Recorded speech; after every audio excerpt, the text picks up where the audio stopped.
আচ্ছা শুরু করি। হ্যাঁ আচ্ছা, আজকে আমরা পড়বো হলো digital multimeter. Normally digital multimeter তো দেখছেন, রাইট? তো ডিজিটাল মাল্টিমিটার ব্যবহারও করছেন। এখন এইটার মানে অ্যাডভান্টেজগুলো কি বলেন তো? যদি আমি বলি যে কেন আমরা ডিজিটাল মাল্টিমিটারে শিফট করছি, লাইক ধরেন আমাদের তো আগে কি ইউজ করতাম, আমরা অ্যানালগগুলো ইউজ করতাম, বাট অ্যানালগ থেকে ডিজিটালের মানে সুবিধাটা কি হয়েছে? অর্থাৎ ভ্যালুটা যে আমাদের যে মানটা দরকার ওইটা আমরা একবারে প্রিসাইজ পাচ্ছি এবং সেটা দেখতেছি। কারণ এর আগে আমাদের যে সমস্যা হতো অ্যানালগে অনেক সময় দেখা গেছে এক একজনের মাপকাঠি এক এক রকম ছিল। ওই কাটাটা হয়তো 2 আর 3-এর মাঝখানে থাকতো, কিন্তু কেউ বলতো যে 2-এর মাঝখানে, কেউ বলতো 3-এর মাঝখানে, মানে কাটাটা এমন জায়গায় থাকতো ওইটা দেখা গেছে এক একজনের চোখে এক এক রকম লাগতো। তো আলটিমেটলি আমার কী হইতো, ভ্যালুটা আমরা বিভিন্ন অ্যাঙ্গেল থেকে দেখলে বিভিন্ন রকম লাগতো। তো যেটা আমাদের হয়তো কী সমস্যাটা হইতো যে আমাদের ভ্যালুটা হয়তো অ্যাকুরেট আসতো না, কারণ দুইজনের মধ্যে তখন একটা কনফ্লিক্ট তৈরি হয়ে যেত। তাহলে ওই জন্য ওই তুলনায় আমাদের ডিজিটাল মাল্টিমিটারে কি ডাইরেক্ট ভ্যালু আসতেছে, তাহলে এখানে কোনো কনফ্লিক্টের কোনো চান্স নাই। তাহলে ডিজিটাল মাল্টিমিটার জিনিসটা কি? ডিজিটাল মাল্টিমিটার জিনিসটা হলো যে আমাদের যে কোনো ধরেন কারেন্ট মাপবো, তারপরে ভোল্টেজ মাপবো, ওয়াট মাপবো, যে কোনো কিছু আমরা এই মিটারের সাহায্যে মাপতে পারি। কিন্তু এখানে একটা অ্যাডভান্টেজ হলো কি ডিফারেন্ট মোড আছে। আমার কারেন্ট মাপার একটা মোড আছে, ভোল্টেজের মোড আছে, পাওয়ারেরও মোড আছে। তো আমি মোড অনুসারে চেঞ্জ করে করে ভ্যালুগুলো দেখতে পারবো। ঠিক আছে? তো দেখেন লেখছে কি ডিজিটাল মাল্টিমিটার। আর digital multimeter is a test tool use to measure 2 or more electrical values, principally voltage, current and resistance. So it is standard diagnostic tool for technicians in the electrical or electronic industries. তার মানে কি basic 3টা জিনিস আমরা test করি digital multimeter দিয়ে। কি করি? একটা করি হলো ভোল্টেজ, একটা করি কারেন্ট, আর একটা হলো রেজিস্ট্যান্স। ঠিক আছে? আরেকটা জিনিস খেয়াল করছো কখনো, বাসা বাড়িতে যখন কেউ কাজ করতে আসে, লাইক ধরেন লাইটের বা ফ্যানের যারা কাজ করতে আসে বা টেকনিশিয়ান যারা, ওরা কিন্তু এত কিছু করে না। ওদের কিন্তু ওই একটা টেস্টারই অনেক, টেস্টারই যথেষ্ট। ঠিক আছে? কিন্তু এইটা একসময় মানে রিস্কি। এখন অনেকে থাকে অভিজ্ঞতার ইয়াতে করে, বাট অনেকে আবার ইয়া করে। যেমন একটা ঘটনা বলি, ওই তো এখন দেখেন এইটা আসলে দরকার হয় কেন হয় না, এখন ওদেরকে কে বুঝাবে? হয়তো ওরা ওই টাকার জন্য জিনিসটা কিনে না। কারণ এখন সমস্যাটা কী হয়, যখন আমি নিজে ফেস করছি, সেটা হলো যে আমি যখন বাসা শিফট করছি তো ফ্যান লাগাইছি, তো যেই টেকনিশিয়ান আসছে সে অতটা পটু না, কিন্তু ওই টেস্টার দিয়ে ইয়া করতে গিয়ে পুরো ঘরের ব্রেকার ইয়া করে ফেলছে। ঠিক আছে? এইটা একটা কাজ করছে। আরেকটা করছে ফ্যানের যে কানেকশন দিচ্ছে সে কানেকশনটা লুজ কানেকশন দিচ্ছে, সামহাও রেগুলেটরে বা কিছুতে লুজ কানেকশন দিচ্ছে। কয়েকদিন চলছে, ওই লুজ কানেকশনটা আস্তে আস্তে ভিতরে স্পার্ক করতে করতে একসময় যখন সুইচ দিছি আমি, ঠুস করে আওয়াজ হয়েছে, আওয়াজ হয়ে ফ্যানটা বন্ধ হয়ে গেছে, মানে রেগুলেটরটা চলে গেছে। পরে তাকে ডাক দেওয়ার পরে সে এসে এর ওই একই লোককেই ডাক দিছি, তো সে এসে আবারও ঠিক করছে, কিন্তু ঠিক করার পরেও সে ওই লুজ কানেকশন রেখে দিছে। আবার তার নিজের সামনেই আবার ওই ঠুস করে আওয়াজ হয়েছে। ভাগ্যিস ফ্যানটা নষ্ট হয় নাই। পরে সে বুঝতে পারছে যে সে ওই লুজ কানেকশন। এই জিনিসগুলো আসলে ওই ডিজিটাল মাল্টিমিটার থাকলে সে ইজিলি চেক করতে পারতো যে রেজিস্ট্যান্স বা ভোল্টেজ কারেন্ট ঠিকমতো ফ্লো করতেছে কিনা, বা লুজ কানেকশন হলে কত ভ্যালু। কারণ ডেফিনেটলি যে কোনো জায়গায় লুজ কানেকশন হলে কী হবে, আমার ভ্যালু কম পাবো আমি। তো ওই জিনিসগুলো ও বুঝে নাই। ঠিক আছে? তো এই জন্য আসলে এই মিটারগুলো এগুলো দরকার। সো অ্যাজ আ ইঞ্জিনিয়ার আপনি চেষ্টা করবেন যে এগুলো আপনার পার্সোনালি রাখার, কারণ এই জিনিসগুলো আপনার যে কোনো সময় যে কাজে লাগবে। ঠিক আছে? তারপর দেখেন এখানে কি লিখছে, digital multimeters combine the testing capabilities of a single task meters, the volt meter for measuring volts, ammeter amps and ohmmeter. Often they include several additional specialized features or advanced options. Some other multimeters can also measure other electrical characteristics and elements such as frequency and capacitance. অর্থাৎ বর্তমানে বাজারে আরও কিছু নতুন digital multimeter আছে যেগুলো আপনার ক্যাপাসিটেন্সও test করতে পারে, প্লাস আপনার ফ্রিকোয়েন্সিও টেস্ট করতে পারে। ঠিক আছে?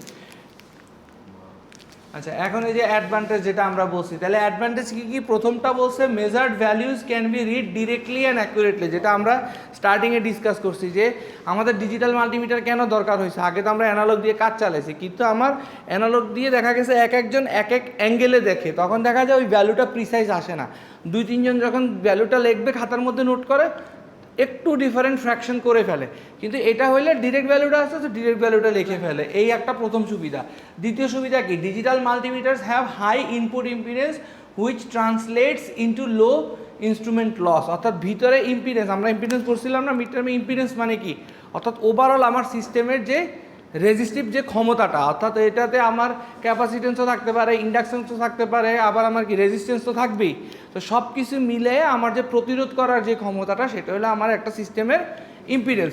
তাহলে এই সিস্টেমের কি ইম্পিডেন্সটা অনেক হাই, তো ইম্পিডেন্সটা অনেক হাই হলে আমার কি হবে, নর্মালি লস কম হবে, কারণ যেহেতু নর্মালি আমার যখন কোনো কিছু রেজিস্ট্যান্স কম হয় ওখান দিয়ে আমার কি হয়, বেশি কারেন্ট ফ্লো করে। তো যে বেশি কারেন্ট ফ্লো করলে ডেফিনেটলি কী হবে, একটা বস্তু ধরেন মানুষ যখন এরকম শর্ট খায়, ইলেকট্রিক শর্ট খায়, কেন খায়, ধরেন আপনি ঘর বাড়িতে যখন শর্ট খাবেন মারা যাবেন না, কিন্তু যখন হাই ভোল্টেজ লাইনে কাজ করবেন তখন মারা যাবেন। কেন? কারণ আপনার ফ্লোটা বেশি হচ্ছে, কারেন্টের ফ্লোটা অনেক বেশি হচ্ছে। তো সেম জিনিস, তো একটা জিনিসের মধ্যে দিয়ে বারবার যখন আপনি অনেক বেশি ইলেকট্রিসিটি বা কোনো কিছু ফ্লো করবেন, ওইটার কি একটা ড্যামেজ হতে থাকবে, লস হতে থাকবে। তো ওই তুলনায় এটার যেহেতু ইম্পিডেন্সটা বেশি, অর্থাৎ রেজিস্ট্যান্স পাওয়ার কি অনেক বেশি, এই জন্য লসটা কম হয়। এই জন্য ডিজিটাল মাল্টিমিটারটা মোটামুটি বেশ ভালো, 2-3 বছর অনায়াসে ওই রিপেয়ার করা ছাড়া চলে। আবার দেখেন, digital calculations are performed internally and many models provide advance functionality that allows them to display other values like এই যে ক্যাপাসিটেন্স, ফ্রিকোয়েন্সি, পিক ভ্যালু, যেটা আমরা একটু আগে বললাম। Some models can connect and transfer data to the computer, তার মানে এখন আরও একটু অত্যাধুনিক হয়ে গেছে। কিছু কিছু আছে যে ওই মেমোরি ইউজ করে, মেমোরি ইউজ করে আপনি যে রিডিংগুলো নিছেন ওই রিডিংগুলো সেভ করা যায়, সেভ করে ওগুলো যখন কম্পিউটারের সাথে কানেক্ট দিবেন আপনি ওইটা ডিরেক্টলি কপি করে দিতে পারবেন। আচ্ছা, এখন দেখেন, the face of a digital multimeter typically includes 4 components, অর্থাৎ একটা মাল্টিমিটারে কি 4টা কম্পোনেন্ট থাকে, অর্থাৎ দেখতে কীরকম হয় সেটা বলছে যে 4টা কম্পোনেন্ট থাকে। প্রথমে হলো display, where measurement read outs can be viewed, অর্থাৎ ডিসপ্লেতে কি দেখবো আমরা, যে কোনো ভ্যালু দেখবো, অর্থাৎ যে কোনো রিডিং পাইলে ওই রিডিংয়ের ভ্যালুটা আমরা ডিসপ্লেতে দেখবো। তো it is usually a 5 digit display. এখানে 5 ডিজিট ডিসপ্লে কেন বলছে বলেন তো, জিনিসটা আসলে 7 সেগমেন্ট ডিসপ্লে, কিন্তু ওখানে আমরা সর্বোচ্চ কি 5 ডিজিট দেখতে পারবো, এর বেশি ডিজিট আসলে সেটা দেখাবে না। সেটা কি করবে, ভিতরে অটোমেটিক্যালি রাউন্ড আপ হয়ে যায়। ফর এক্সাম্পল ধরেন 5 ডিজিটের উপরে যদি কোনো ভ্যালু আসে, যেমন আমরা জানি কি দশমিকের পরে যদি 5 হয়, মানে যদি 0.5 হয় তাহলে আমরা ওটাকে 0.1 লিখতে পারি, রাইট, রাউন্ড আপ করতে পারি। তো এই রাউন্ড আপটা ভিতরে হয়ে যায় ইন্টারনাল ফাংশনে, ঠিক আছে। তো where the first one is used for signs of the values weather positive or negative and the other force are used for values. তো এই 5টার মধ্যে আবার প্রথমটা কি আমার পজিটিভ প্লাস অথবা মাইনাস যে সাইনটা, ওইটার জন্য ডিসপ্লের প্রথম অংশটা ব্যবহৃত হয়। বাকি যে 4টা সেটা আমাকে ভ্যালু দেয়, লাইক 20.30 বা এরকম একটা ভ্যালুটা আমাকে দিবে 4টা ইয়া। তারপরে কি বলছে, buttons for selecting various functions the options vary by model. তো এখানে কি বলছে, বাটন এক একটা মাল্টিমিটারে এক এক রকম হয়, কারণ ওটা আমার ফাংশনের উপরে ডিপেন্ড করে। আচ্ছা, তারপরে দেখেন, এখন হলো রেঞ্জ সিলেক্টর নব। এখন রেঞ্জ কি জিনিস বলেন? না, মাপতে পারবো, ঠিক আছে, রেঞ্জটা কি, মানে যদি কেউ জিজ্ঞেস করে যে রেঞ্জ বলতে কি বুঝেন, রেঞ্জ হলো যে পরিধি, অর্থাৎ আপনার একটা রেঞ্জ বলতে, আপনি যখন কেউ যদি জিজ্ঞেস করে যে আপনার এই মেশিনের রেঞ্জ কত, আপনাকে যদি কোয়েশ্চেন করে, আপনি যদি এটা অ্যান্সার দেন যে 200 মাপতে পারবো, 300 মাপতে পারবো, ওইটা প্রপার অ্যান্সার না, সে বুঝবে না। আপনি বলবেন যে এই মেশিনটা মিনিমাম এত থেকে ম্যাক্সিমাম এত পর্যন্ত মাপতে পারে বা মেজার করতে পারে। তো এইটাই হলো আমার কি রেঞ্জ, মানে 0 থেকে 100 অথবা 100 থেকে 500, এই যে এটাই হলো আমার রেঞ্জ, ঠিক আছে। তো এখন দেখেন, রেঞ্জ সিলেক্টর নব মানে কি, ডেফিনেটলি তার মানে কি একটা মিনিমাম লিমিট থাকে, একটা ম্যাক্সিমাম লিমিট থাকে। তো ওই নবটা কি করবে, ওই নবটা ইয়া করে দিলে আপনার লিমিট আপনি ফিক্সড করে দিচ্ছেন। ফর এক্সাম্পল, আপনার মিটারে আছে 0 থেকে 100, বাট আপনার 100 ভ্যালু মাপার দরকার নাই, আপনি 50-এ নিয়ে নবটা রেখে দিবেন, তার মানে আপনার মিটারটা কি হয়ে গেছে, রেঞ্জটা 0 থেকে 50 হয়ে গেছে। তো আপনি আপনার মিটারের রেঞ্জটা কন্ট্রোল করতে পারবেন। তো এখন দেখেন এখানে কি বলছে, this part is also known as the selector switch. আচ্ছা, তারপরে আর range selector knob allows you to adjust the settings of the multitester. Range selector knobs are also present on the best insulation resistance tester. আচ্ছা, using this you can change what the multi-tester is measuring, voltage, current or resistance। মানে এইটা দিয়ে আপনি আবার কি করতে পারেন, ভোল্টেজও select করতে পারবেন, কারেন্টও সিলেক্ট করতে পারবেন, আবার রেজিস্ট্যান্সও সিলেক্ট করতে পারবেন এই নবটা দিয়ে, ঠিক আছে।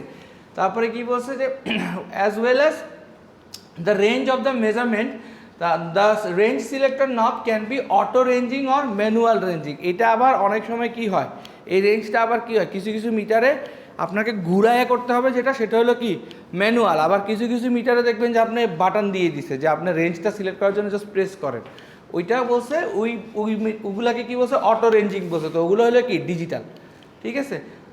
তারপরে auto ranging is much easier to work with, you simply just adjust the dial to the symbol corresponding the electrical parameter you want to measure, you connect the test probes and you have your measurement. Auto ranging is much easier to work with, you simply adjust the dial to the symbol corresponding একই line আবার লেখা আছে, ঠিক আছে ঠিক আছে। তারপরে বলছে টেস্ট প্রোব। টেস্ট প্রোবটা কি বলো তো?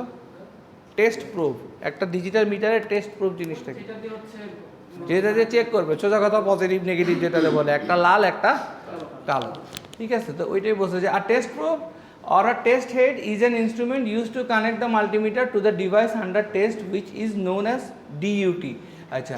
Test probes are flexible insulated wires. They are able to establish an electrical connection between a multimeter and the DUT without exposing electrical workers to leave conductive parts. Red test probes connect to the positive terminal, black test probe connects to the negative terminal. আচ্ছা, এখন এই যে ছবিটা এইটা just একটা দেওয়া হয়েছে simple, কিন্তু আলটিমেটলি বাজারে আরও অনেক ধরনের আছে। তো যদি আপনি দেখেন তাহলে এই যে এটা হলো যে ডিসপ্লেটা বলছে, তারপরে ওই দুইটা ওই যে পজিটিভ নেগেটিভ, কালো আর লাল, লালটা পজিটিভ কালোটা নেগেটিভ, তারপরে এই যে নব বলতে এটাকে বুঝেছে, এটা যেরকম এরকম করে ঘুরানো যায়, ঠিক আছে। আচ্ছা, মেইন হলো এটা কিন্তু ইম্পর্টেন্ট, এই যে সার্কিটটা ডায়াগ্রামটা ইম্পর্টেন্ট, এটা পরীক্ষায় আসতে পারে, ঠিক আছে। তো এখন এই সার্কিট ডায়াগ্রামটা কি, আমরা একটু এটা নিয়ে ডিসকাস করি। সার্কিট ডায়াগ্রামটা কিছুই না, এটা হলো মাল্টিমিটারের ভিতরে ফাংশনগুলো কীভাবে হচ্ছে। আপনি যে এই ভ্যালুটা দেখতেছেন, ভ্যালুটা তো একটা কি ডিজিটাল ভ্যালু, রাইট? তো ডিজিটাল ভ্যালু ডেফিনেটলি ওইটা তো আর এসিতে তো আপনি ওই ভ্যালু আসে না, তো এটা তো ভিতরে কনভার্ট করে, কিন্তু আপনি তো ওই মাল্টিমিটার দিয়ে তো এসি কারেন্টও চেক করেন। তো ভিতরের মেকানিজমটা হচ্ছে এইটা। তো তাহলে মেকানিজমগুলো কি দেখেন, প্রথমে হলো যে কারেন্ট সোর্স, ঠিক আছে। কারেন্ট সোর্সের সাথে যখন ওই যে এই প্রোবগুলা কি ইনপুট প্রোবগুলা কানেক্ট করে, আর এই যে এটা হলো ওই যে নবটা, সুইচটা। সো আমি এইটা যখন ঘুরাবো তখন আমার কিন্তু ডিফারেন্ট লেভেলে যাবে, দেখেন ডিফারেন্ট লেভেলে যাবে। যেমন এসি ভোল্টেজ এসিভি, এসি আই মানে এসি কারেন্ট, ডিসি আই মানে ডিসি কারেন্ট, ডিসিভি মানে ডিসি ভোল্টেজ। তো এখন এগুলো হলো আমার নব, আমি প্রথমে সিলেক্ট করে দিলাম এটা ঘুরায়, ঠিক আছে। তারপরে এই প্রোবটা কানেক্ট করলাম। তো প্রথমে যেটা হলো বাফার অ্যাম্প্লিফায়ার। বাফার অ্যাম্প্লিফায়ার মানে কি বলেন তো? বাফার জিনিসটা কি? বাফার মানে হলো আপনি ইনপুটে যা দিবেন আউটপুটে তাই পাবেন, সেটাই হলো বাফার অ্যাম্প্লিফায়ার, ঠিক আছে। তো বাফার অ্যাম্প্লিফায়ার ইউজ করছে এখানে, এই জন্য কেন করছে সেটা দেখেন। এই বাফার অ্যাম্প্লিফায়ার আলটিমেটলি ওইখানে আউটপুটটা আসতে হেল্প করে। তো এখন দেখেন এখানে কি বলছে, ক্যালিব্রেটেড অল্টিনিউটার, ঠিক আছে। ক্যালিব্রেটেড অল্টিনিউটার। অল্টিনিউটার মানে কি বলেন তো? অল্টিনিউটার হলো এমন একটা জিনিস যেটা আপনার রেঞ্জটাকে লিমিটের মধ্যে রাখে। অর্থাৎ ফর এক্সাম্পল আপনি ধরেন এই নবটা যখন ঘুরায় দিয়ে দিলেন, আপনার রেঞ্জ ঠিক করে দিলেন মেশিনের বা ইনস্ট্রুমেন্টের কত 50 ওহম, এর বেশি আমার মাপার দরকার নাই, কিন্তু আলটিমেটলি ভ্যালুটা একটু বেশি আসছে। হ্যাঁ, উদাহরণস্বরূপ আলটিমেটলি ভ্যালুটা একটু বেশি আসছে, কিন্তু আপনার মিটারে কিন্তু তারপরেও রিডিং দেখাবে। কেন দেখাবে? এই যে অল্টিনিউটার আছে, এই অল্টিনিউটারটা সেই ভ্যালুটাকে কমায় আনবে, অটোমেটিক্যালি কমায় আনবে, যেই জন্য এটাকে বলা হয়েছে ডিজিটাল মাল্টিমিটার। আমরা বলছিলাম না যে ভিতরে কিছু ডিজিটাল ফাংশন হয় যেটা আমার অটোমেটিক্যালি রেঞ্জটাকে কি করে, সুইচ করতে হেল্প করে। তো আলটিমেটলি অল্টিনিউটার দিয়ে যে আমরা কি করতেছি, ভ্যালুটাকে কমায় আনতেছি, ঠিক আছে। তারপরে কি বলছে দেখেন, রেকটিফায়ার সার্কিট। এখন অল্টারনেটরের সাথে রেকটিফায়ার সার্কিটের কি সম্পর্ক, বা পরবর্তীতে যে কারেন্ট টু ভোল্টেজ কনভার্টার মানে এসি কারেন্ট, তখন আমার রেকটিফায়ারটা কেন ইউজ করতেছি বলেন তো? হ্যাঁ, ডিসিতে কনভার্ট করতে। হ্যাঁ, এই যে কারেক্ট, আমি রেকটিফায়ারটা ইউজ করতেছি এসিটাকে ডিসিতে কনভার্ট করার জন্য, নাহলে তো আমার ওই ডিজিটাল ডিসপ্লেতে তো শো করবে না, ঠিক আছে। আর ডাইরেক্ট ডিসির যেগুলো আছে ওগুলো ডিরেক্টলি আমার ডিসি আউটপুটটা দিয়ে দিবে। আর ওখানে দেখেন আরেকটা কি আছে, অ্যানালগ টু ডিজিটাল কনভার্টার। তো আলটিমেটলি এই অ্যানালগ টু ডিজিটাল কনভার্টারটা হলো আমার ওই যে বাফার অ্যাম্প্লিফায়ারের সাথে কাজ করতেছে, অর্থাৎ আমার যেটা আমি ইনপুট দিব সেটা যাতে আমি আউটপুটে পাই সেটা এনশিওর করতেছে আমার অ্যানালগ টু ডিজিটাল কনভার্টারটা। ঠিক আছে, কোনো কোয়েশ্চেন? আচ্ছা, এটা গেল ভিতরের সার্কিট। ঠিক আছে, তো ওইটাই তো বললাম যে ক্যালিব্রেটর অল্টারনেটর ওটা হলো ভিতরে একটা যেটা রেঞ্জটাকে আপনার কন্ট্রোল করে। আচ্ছা, তো মোটামুটি ওইটা কিন্তু পরীক্ষায় আসবে যদি বলা হয় যে একটা ডিজিটাল মাল্টিমিটারের ব্লক ডায়াগ্রামটা আঁকেন এবং এক্সপ্লেন করেন, তো আপনারা বলে দিবেন যে ডিসি ভোল্টেজ মাপা যায়, এসি ভোল্টেজ মাপা যায়, তারপরে এখানে এই কনভার্সনটা হচ্ছে রেকটিফায়ার দিয়ে আমি এসিটাকে ডিসি করতেছি, তারপরে অ্যানালগ টু ডিজিটালে কনভার্ট করতেছি, বাফার দিয়ে আমি ওইটাকে মেক শিওর করতেছি যে আমার ভ্যালুতে কোনো চেঞ্জ যাতে না আসে। তো এই জিনিসগুলো জাস্ট হালকা পাতলা 5-6 লাইন লিখলেই হবে আর ছবিটা এঁকে দিবে। ঠিক আছে, এখন দেখেন ভোল্টেজ মেজারমেন্ট। ঠিক আছে, for measurement of voltage, the voltage is fed through a calibrated compensated attenuator, and then for AC voltage the voltage is passed through a rectifier and given to the AD মানে হলো analogue থেকে digital converter. ঠিক আছে, for DC voltage the voltage is directly passed through the AD after the calibrated compensated attenuator। ওইটাই বললাম যে অ্যাটেনিউটার দিয়ে এসিটা পাস করে, কারণ ওই যে বললাম যে আমার ভোল্টেজের রেঞ্জটাকে বা কারেন্টের রেঞ্জটাকে কী করতে হবে, আমার কন্ট্রোল করতে হবে, যেই জন্য অ্যাটেনিউটার দিয়ে পাস করে তারপরে অ্যানালগ থেকে ডিজিটালে কনভার্ট করে, আর ডিসিটা ডিরেক্টলি অ্যানালগ থেকে ডিজিটাল ইয়াতে কনভার্ট করে ফেলে, ডিসিতে কোনো দরকার নেই। অ্যাটেনিউটার দেখেন কী লেখছে এখানে, an electronic device that reduces the power of the signal without appreciably disturbing its wave from. তার মানে কি, এটার এমন একটা ক্ষমতা যে আপনার রেঞ্জটাকে কন্ট্রোল করতে পারে অন্য কোনো কিছুকে ডিস্টার্ব করা ছাড়া। এখন ধরেন ফর এক্সাম্পল আপনি যখন এসি ভ্যালু নিলেন, কিন্তু এখন এসি ভ্যালুটা যখন আপনি কমাবেন, কমাইতে গিয়ে যদি আপনার অন্য কিছুর ভ্যালু কমে যায়, তখন তো আপনি আলটিমেটলি আউটপুটে তো সেই ভ্যালুটা পাবেন না। এই জন্য অ্যাটেনিউটারটা ইউজ করছে, ওর কাজ হলো ও জাস্ট ওর যেটা কাজ ও কমায় দিবে, কিন্তু অন্য কাউকে কোনো ডিস্টার্ব করবে না, অর্থাৎ পাওয়ারে বা ফ্রিকোয়েন্সিতে কোনো ঝামেলা করবে না। আচ্ছা, এরপর হলো current measurement. For current measurement the drop across an internally calibrated shunt is measured directly ADC in the DC current mode and after AC to DC conversion in the AC current mode. আচ্ছা, the entire current flows through the shunt and generates a voltage drop which is then measured using Ohm's law known resistance. আচ্ছা, এইটা just basically কী বলছে যে কারেন্টটা digital multimeter কীভাবে measure করে। কারেন্টটা digital multimeter আসলে মেজার করে হলো গিয়ে ওহমের যে সূত্র সেটা দিয়ে, কারণ আলটিমেটলি আপনার ডিরেক্টলি কারেন্ট মেজার তো করা যাবে না। মাল্টিমিটার দিয়ে যখন আপনি ধরেন, যদি ওরকম কারেন্ট যদি ভিতর দিয়ে ফ্লো করে, আসলে আমার মিটারটাই নষ্ট হয়ে যাবে। তো ও যেটা করে, ও ভোল্টেজ ড্রপটা দেখে আর হলো রেজিস্ট্যান্সের ভ্যালুটা ক্যালকুলেট করে, করার পরে তো আমি তো নর্মালি কী জানি V is equals to I R, ওহমের সূত্র। তো তাহলে আমার কাছে কি আছে, ভি আছে আর আছে, তাহলে আমি কারেন্ট ক্যালকুলেট করতে পারবো। তখন সে অটোমেটিক্যালি ক্যালকুলেট করে আমাকে কারেন্টের ভ্যালুটা দিয়ে দেয়। ভোল্টেজ ড্রপ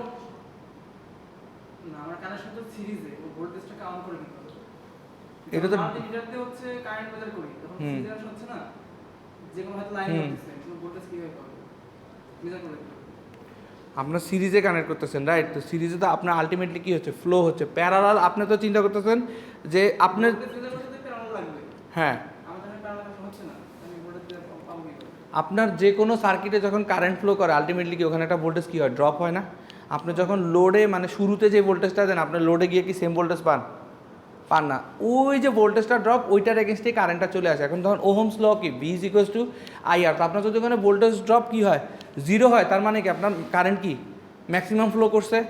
তো তাহলে অটোমেটিক্যালি আপনার ওখানে ভোল্টেজ যদি 0.5ও পান আপনার, তার মানে কি কারেন্ট যেটা সেটা ম্যাক্সিমাম, তো আপনি তো কারেন্টের ভ্যালুটা পাচ্ছেন। এটা তো ভিতরের জিনিসটা তো হইতেছে ইন্টারনালি হচ্ছে, এটা তো হলো মেকানিজমটা বা অ্যালগোরিজমটা হলো ইয়ার মাল্টিমিটারের ভিতরে। এটা তার আপনি মানে নেকেড আইতে আপনি দেখতে পাচ্ছেন না, খালি চোখে আপনি দেখতেছেন না, এটা তো ভিতরে ক্যালকুলেট হচ্ছে। তো আলটিমেটলি ওই যে ন্যূনতম ড্রপ মানে কি, যে আমার কারেন্ট ওদিক দিয়ে কী গেছে, ম্যাক্সিমাম গেছে। আবার যখন ভোল্টেজ অনেক বেশি ড্রপ হবে তখন ওখানে কারেন্ট কম যাবে।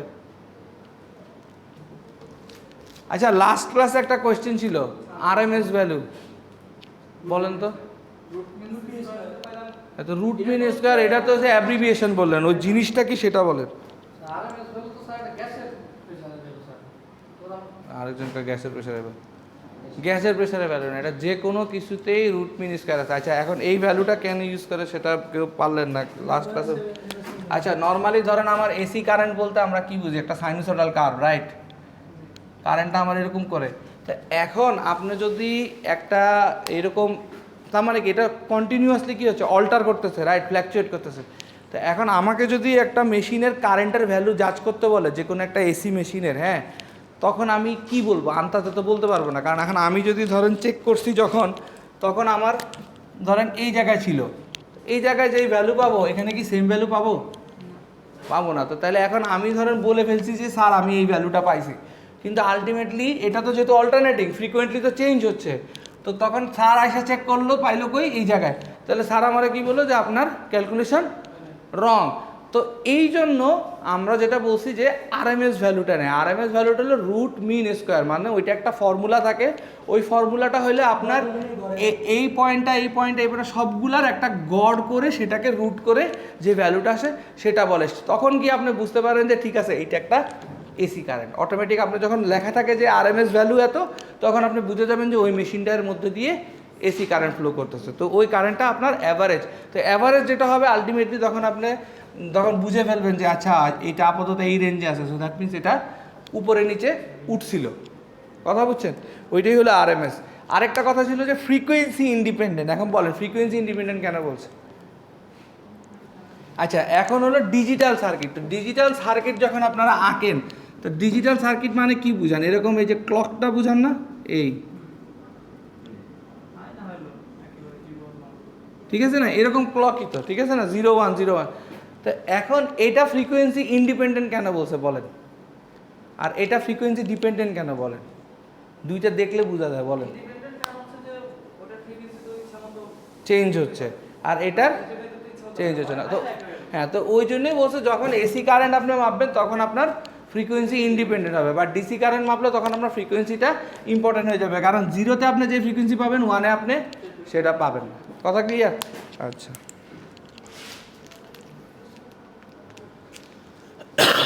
এই যে এইটা মনে হয় ল্যাবে আছে আপনাদের, এই যে এই ব্র্যান্ডেরটা, এই যে সানওয়া ব্র্যান্ডের, এটা অ্যাভেলেবেল। এই যে এগুলো কয়েকটা ছবি দেওয়া হয়েছে, এটা যে আরেকটা ব্র্যান্ডের, এটার নাম কি, ইটেক্স সিটি। এইটা হলো একটু ডিফারেন্ট, এটাতে আবার একটু প্যারামিটার বেশি আছে।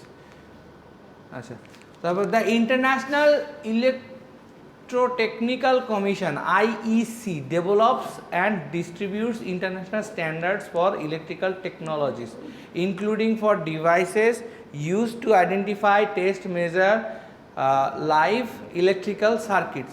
অর্থাৎ বাইরে একটা ইন্টারন্যাশনাল একটা অর্গানাইজেশন আছে যারা রুলস করে দিবে। এখন আপনি মন চাইলেই আপনি ডিজিটাল মাল্টিমিটারে সব ফাংশন অ্যাড করতে পারবেন না, আপনাকে একটা স্ট্যান্ডার্ড রুল ফলো করতে হবে। তো ওই রুলটা কারা করে দেয়? ওই রুলটা করে দেওয়া হলো ইন্টারন্যাশনাল ইলেকট্রোটেকনিক্যাল কমিশন, আইইসি, ওরা করে দেয়, ঠিক আছে। তারপরে বলছে the measurement categories are divided into 4 parts known individually as categories, cat, CAT। অর্থাৎ ওইটাকে আবার তারা কি করছে, 4টা ভাগে ভাগ করে দিছে, ঠিক আছে। হ্যাঁ, 4টা ভাগে, ক্যাট 1, ক্যাট 2, ক্যাট 3, ক্যাট 4।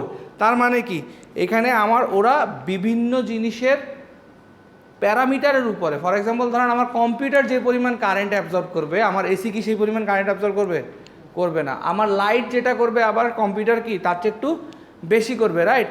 তো এইগুলাকে বেস করে ওনারা ক্যাটাগরি বলে দিছে যে আপনি যখন কোনো ডিজিটাল মিটার ইউজ করবেন বা তারগুলা, আপনারা কখনো শুনছেন যে ইন্টারনেট আলাদা যে বাসায় আসে বলেন না যে ক্যাট 5-এর তার দিছে, ক্যাট 6-এর তার দিছে, শুনছেন কখনো? খেয়াল করছেন? এই সেই ক্যাট, এটাই হলো সেই ক্যাট, ঠিক আছে। এই যে ক্যাটাগরি যেটা ক্যাট রেটিং, এই সেই হলো ক্যাট রেটিং। তো এটা তারের জন্য আলাদা, আবার এই ঘরবাড়ির ইনস্ট্রুমেন্ট ওয়াইজ আলাদা। তো ইনস্ট্রুমেন্ট ওয়াইজ যেটা, ওটা হলো ওই যে ইন্টারন্যাশনালি ওরা দিছে, আইইসি দিছে। এটা এখন আমরা ছবি দেখলে বুঝতে পারবো যে কোথায় কীভাবে কী করছে। আচ্ছা, তার আগে একটু পড়ে নিই। যেমন ধরেন ক্যাট 1-এর মধ্যে কী কী আছে? This electrical measurement category is for measurements of voltages from specially protected secondary circuit. Such voltage measurement include signal levels, special equipment, circuits power by regulated low voltage sources আর ইলেকট্রনিক্স। তো basically যে electronics, মোবাইলের charger, fan, light, এগুলা category 1-এর মধ্যে আসে। Category 2-এর মধ্যে কি দেখেন, is defined as local level electrical distribution such as a standard main socket অর্থাৎ এই যে মেইন সকেট কোথায় গেলো, এখানে যে মেইন সকেটগুলো আছে এগুলো হলো ক্যাটাগরি 2-র মধ্যে পড়ছে, ঠিক আছে। ক্যাটাগরি 2-র মধ্যে পড়ছে plug in loads, the category includes house hold appliance such as washing machines and portable plug in power tools, ঠিক আছে, এগুলো হলো ক্যাটাগরি 2। তারপরে ক্যাটাগরি 3 দেখেন, ক্যাটাগরি 3 কি বলছে, references of building electrical installations including circuit breaker, wiring, switch, এগুলা কি সার্কিট ব্রেকারগুলো কিসে পড়ছে, ক্যাটাগরি 3-তে পড়ছে। ক্যাটাগরি 4 কি, involves the source of the low power installation essentially the power grid, অর্থাৎ এটা আরও একটু এক লেভেল উপরে চলে গেছে। সাচেস কি আন্ডারগ্রাউন্ড ইউটিলিটি, অর্থাৎ মাটির নিচ দিয়ে যে পাওয়ারের লাইনগুলো যায় বা উপর দিয়ে যে লাইনগুলো যায় সেগুলো হলো ক্যাট 4। এটা একটা কোয়েশ্চেন আসবে যে ক্যাট কী জিনিস, এই 4 ধরনের যে ক্যাট আছে ওগুলো এক্সপ্লেন করে, ঠিক আছে। আরে ছবিটা দেখছে, এই টিভিটাতেই এক সমস্যা। আচ্ছা, আপনাদেরকে আপলোড করে দিচ্ছি লেকচার নোট, আপনারা লেকচার নোটে দেখে নিয়েন। ওই প্রত্যেকটা কালার ওয়াইজ ভাগ করা আছে, যেমন এই যে এইটা একটু দেখা যাচ্ছে, এটা হালকা একটু ইয়েলো কালার, একটু হলুদ রঙের যেটা দেখা যাচ্ছে এটা হলো ক্যাট 1, এই যে কম্পিউটারগুলা, ঠিক আছে। তারপরে আপনি দেখেন এই যে হেভি মেশিনারি যেগুলো এটা হলো ক্যাট 3 আপনার, ঠিক আছে। তো এগুলো একটু ওই যেতে দেখে নিন, আমি লেকচার নোটটা আপলোড করছি, টিভিতে আসলে সাপোর্ট করতেছে না, ঠিক আছে। হ্যাঁ লেখা থাকে, হ্যাঁ ওইটা লেখা থাকে যে ক্যাটাগরিগুলো লেখা থাকে যে আপনি কী ধরনের ইনস্ট্রুমেন্টের ভোল্টেজ চেক করবেন, কী ধরনের ইনস্ট্রুমেন্টের রেজিস্ট্যান্স চেক করবেন, ওটা বলা থাকে, ঠিক আছে। আচ্ছা, মেগার কী জিনিস বলেন, রেজিস্ট্যান্স মাপে না ইনসুলেশন ইয়া মাপে? আচ্ছা, রেজিস্ট্যান্স আর ইনসুলেশনের মধ্যে পার্থক্য কী বলেন? বললেন যে রেজিস্ট্যান্স মাপে, দুইটার মধ্যে পার্থক্য কী বলেন? রেজিস্ট্যান্স কি আর ইনসুলেশন কি বলেন? হ্যাঁ বলেন, না বলেন বলেন যে পারেন। হ্যাঁ কিন্তু কিছু পরিমাণ কারেন্ট ভোল্টেজ পাস করবে, বাট যেটা ইনসুলেশন ওটা কাজের টোটালি পুরোটা জাস্ট এই ছোট্ট একটা পার্থক্য, দুইজনে কিন্তু বাধা দেয়, কিন্তু একজন হলো কি একটু দুর্বল প্রকৃতির, অর্থাৎ যে রেজিস্ট্যান্স সে বাধা দিবে কিন্তু তারপরও তার মধ্যে দিয়ে চলে যায়, কিন্তু ইনসুলেশন যেটা সেটা একবারে পুরোপুরি বাধা দিবে। তো এই ইনসুলেশনের যে ভ্যালুটা, ওই ভ্যালুটা টেস্ট করার জন্য যেই মেশিন বা যে ইনস্ট্রুমেন্ট ব্যবহার করা সেটাই হলো কি মেগার। তাহলে দেখেন এখন megometer is an electrical meter that measures very high resistance values by sending a high voltage signal into the object being tested। তার মানে কি প্রথমে একটা সে সিগন্যাল পাঠায়, তার মানে কি সিগন্যাল পাঠাইলে আমি বুঝতে পারবো না, সেটা যদি পুরোটা আবার ফেরত আসে তার মানে কি তার ইনসুলেশন খুবই ভালো।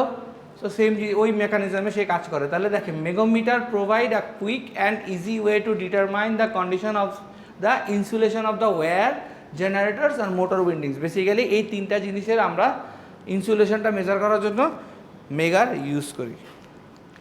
আচ্ছা, তারপরে দেখেন why ohm meter are not called megohmmeter, যেটা আপনি অ্যান্সার দিচ্ছেন, কেন বলা হয় না সেটা দেখেন। An ohm meter measures low values of resistance and a megohmmeter will measure high range of several mega ohms by passing high voltage into it, ঠিক আছে। রেজিস্ট্যান্স যেটা ওহম মিটার ওইটা দিয়ে আমি কি করব, ইনসুলেশন আমি কখনো চেক করতে পারবো না, কারণ দুইটা কি দুই ধরনের।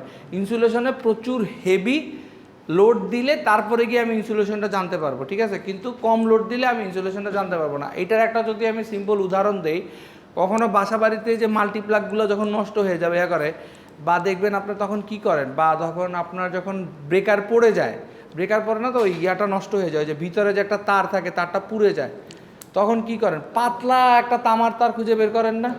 হ্যাঁ, আবার এইটা তো একটা গেল, এটা গেল রেজিস্ট্যান্সের ক্ষেত্রে যে ওই ফিউজটা ঠিক করার জন্য ওই পাতলা তারটা দিয়েছেন, কিন্তু সেম জিনিস যখন আপনি মাল্টিপ্লাগ যখন নষ্ট হয়ে যাবে, এই একই কাজটা করলে কি হবে, হবে না। মাল্টিপ্লাগের জন্য আপনি কি খুঁজেন, যখন মাল্টিপ্লাগে যে মাথাটা নষ্ট হয়ে যায় ওই মাথাটা কানেক্ট করার জন্য তো পাতলা তার দিয়ে তো আপনি খুঁজেন না, আপনি খুঁজেন যত মোটা তার পাওয়া যায়, ঠিক না।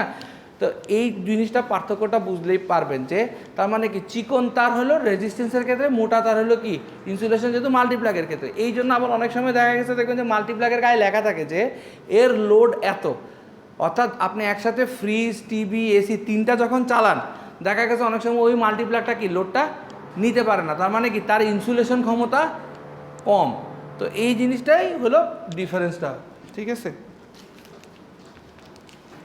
আচ্ছা, এই যে এটা হলো মেগার কিভাবে কাজ করে সেটার একটা ইয়া। তো আলটিমেটলি এই যে এইদিকে যে ডিসি জেনারেটরটা আছে, ওই যে ব্রেক হ্যান্ডেল, এটা হচ্ছে কিছুটা আমি বলি আগের দিনে দেখছেন ওই যে কার্বোরেটর বা ওই যে ইয়াগুলো গাড়িগুলা স্টার্ট কিভাবে করতো, ওই যে এরকম হাত দিয়ে ঘুরায় ঘুরে। তো এইটাই সেটাই যে অনেক আগের দিনের ডিসি জেনারেটরে ইয়া দিচ্ছে যে হাত দিয়ে ঘুরায় ঘুরে যে যখন হিট জেনারেট হবে তখনই ইলেকট্রিসিটি জেনারেট হবে। তো আলটিমেটলি ওইটা এই সার্কিটের মধ্যে দিয়ে আসবে, এই কয়েলের এখানে আসবে, এসে আপনি এখানে টেস্ট করতে পারবেন। ঠিক আছে, তো এখানে যখন আপনি দেখবেন যে একদমই কম আসছে, তার মানে কি আপনার ইনসুলেশন পারফেক্ট। কথা বুঝছেন? অর্থাৎ একটা কিছুর মধ্যে, যেমন আমি যেটা বললাম যে মেগারের মেইন মেকানিজমটা হলো এরকম একটা ধরনের দরজা আছে, আমি সিগন্যালটা পাস করলাম, দরজা থেকে আবার ফেরত আসছে আমার সিগন্যালটা, তখন আমি মেজার করে দেখবো যে ওই সিগন্যালটা আমি যা পাঠাইছিলাম সেম ভ্যালু কি পাইছি কিনা বা কাছাকাছি ভ্যালু কি পাইছি কিনা। যদি আমি দেখি যে কাছাকাছি ভ্যালু পাইছি, তার মানে আমার কি, আমার এটার দরজাটার কি ইনসুলেশনটা ভালো। তো সেম জিনিস ওখানে যখন ইলেকট্রিসিটিটা জেনারেট হয়ে এখানে আসবে, আলটিমেটলি যখন দেখবেন যে এখানে ভ্যালুটা খুবই কম আসতেছে, তার মানে আপনার ইনসুলেশনটা প্রপার। আচ্ছা, এই শেষ, আজকে ছিল এইটাই, ডিজিটাল মাল্টিমিটার আর হলো মেগার